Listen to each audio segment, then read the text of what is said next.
Makao makuu ya Shirikisho la Kandanda Tanzania kwa ajili ya kuzungumza nanyi ndugu zetu waandishi wa habari na kuzungumza na wana Simba Sports kuelekea mechi yetu ya marudiano ya Ligi ya Mabingwa Afrika dhidi ya Nsingizini Hotspur.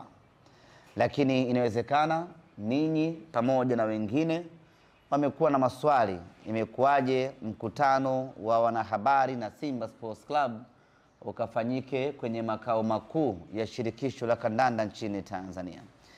Hii ni sehemu mojawapo ya kuonesha heshima yetu kwa mamlaka ya mpira wa miguu Tanzania. Mafanikio tunaojivunia Simba Sports kwenye michuano ya kimataifa imetokana na uimara na uthabiti wa mamlaka ya mpira wa miguu Tanzania kwa maana ya TFF. Tangu TFF imeanza kuongozwa na Wallace Karia, Simba Sports Club tumepata mafanikio makubwa kweli kweli. Tumekuwa na uhakika wa kwenda hatua ya makundi kila mwaka. Katika kipindi cha takriban miaka 7 ya utawala wake, Simba Sports Club tumekuwa na uhakika huo wa kufuzu na kuingia hatua ya makundi. Kwa hiyo kuja kufanyia mkutano hapa ni sehemu ya appreciation yetu wana Simba kwa kazi kubwa ambayo TFF wameifanya, na kazi kubwa hiyo imeleta matunda chanya. Simba Sports Club hii leo tunazidi kung'aa, kutakata na kufanya vizuri barani Afrika, na sasa tuko nafasi ya 5 Afrika kwa ubora, lakini tunaelekea kufuzu kwa mara ya 7 na kwenda hatua ya makundi ya michuano ya CAF. Ndugu zangu waandishi wa habari, mchezo wetu wa marudiano wa Ligi ya Mabingwa Afrika dhidi ya Nsingizini Hotspur utakuwa siku ya tarehe 26 saa 10 kamili jioni katika uwanja wa Benjamin Mkapa. Mechi yetu hii itapigwa muda huo, lakini nichukue nafasi hii kuwatangazia rasmi mashabiki wa Simba ya kwamba mechi hii mashabiki tunaruhusiwa kuingia uwanjani. Mechi yetu iliyopita dhidi ya Gaborone United mashabiki hawakuruhusiwa kuingia kwa sababu tulikuwa tunatumikia adhabu ya CAF ya mashabiki kutoingia uwanjani kutokana na vitendo ambavyo vilitokea katika mechi zilizopita. Tumeitumikia adhabu hiyo kwa mechi moja na adhabu hiyo imeshamalizika. Tuchukue nafasi hii kutoka Simba Sports Club kuwashukuru mashabiki wote wa Simba ambao walijitoa kwa hali na mali kuchangia kulipa fine ambao Simba Sports Club tulitozwa.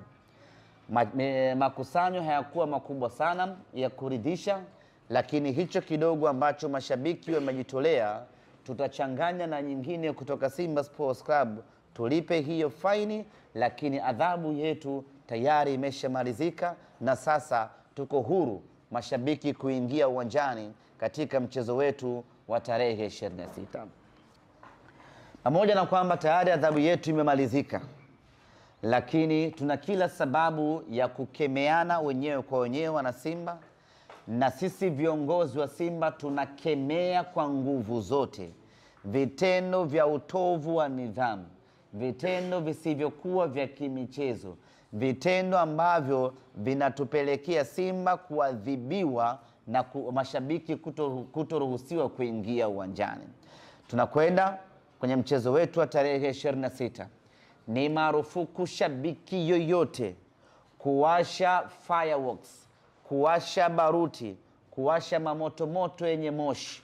Ni marufuku, hairuhusiwi, ni marufuku, haitakiwi.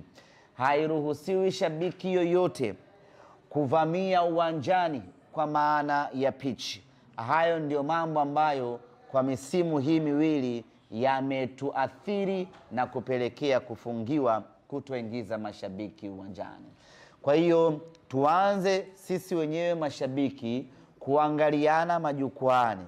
Ukimwona mtu ana dhamira ya kuwasha mamoshi, tumkataze kwa pamoja. Ukimwona mtu anajiandaa kurukia uwanjani, tumzuie kwa pamoja, kwa sababu hayo matendo ndiyo ambayo yamepelekea Simba Sports Club tumeathirika. Mchezo uliopita mashabiki hatukuruhusiwa kuingia uwanjani, lakini wako watu ambao wanafanya kwa makusudi.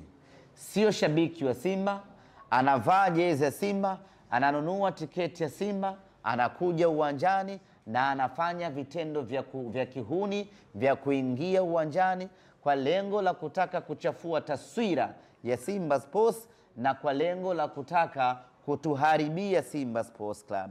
Watu wa aina hii tunawatangazia ya kwamba hatutawafumbia macho.